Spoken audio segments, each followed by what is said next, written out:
We all need help at some point in time. We're not perfect. We're going to make mistakes. We're not going to remember certain commands that we need to type in. But if we know where to go to type in the command or to accomplish the goal we're trying to achieve, then we have a really good chance of being able to complete that goal by receiving help from the Cisco IOS. How do we receive help from the Cisco IOS? There is a very special command that we can use, and that is the question mark command. It's just a matter of typing in question mark within the operating system.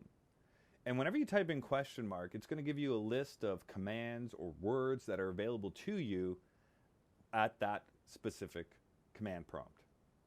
So right now I've typed in question mark at privilege exec mode, and it's telling me all the different commands that I have available to me in privilege exec mode. Let's go ahead and just type in C. And I'm going to add a question mark right after the C.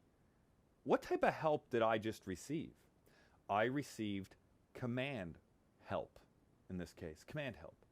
What do I mean by command help? Well, the operating system is saying, hey, Raymond, you typed in C and you asked me for help. Notice there's no space between the C and the question mark. There's no space. So the operating system says, Raymond, you asked me for help. And as a result of that, I'm going to tell you every single command in privilege exec mode that starts with C. Well, specifically, I want to configure the clock right now on ASW1. So do any of the commands here start with clock? Yeah, they do.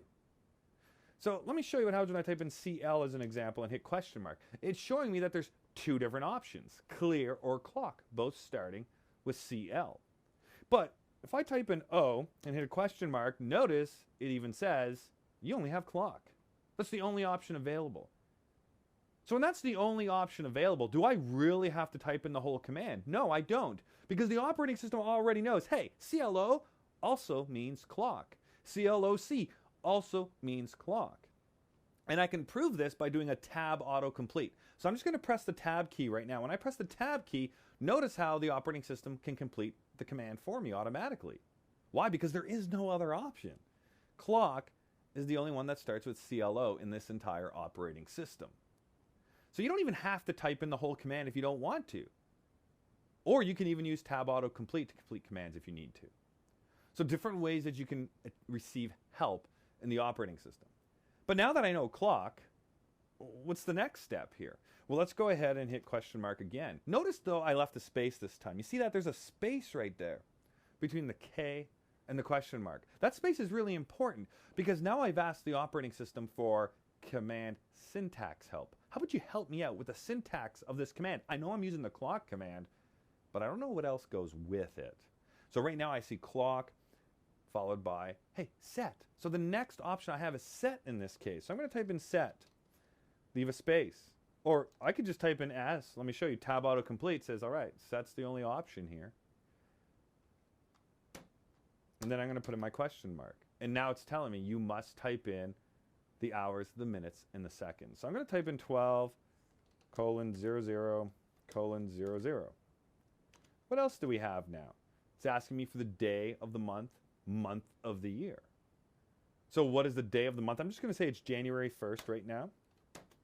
And it's asking me for the month. The month is January. And then what year is it? 1993. And then it's telling me CR. CR means what? It's carriage return. You have no other options available to you. So if you hit enter right now, I can execute what you've typed in.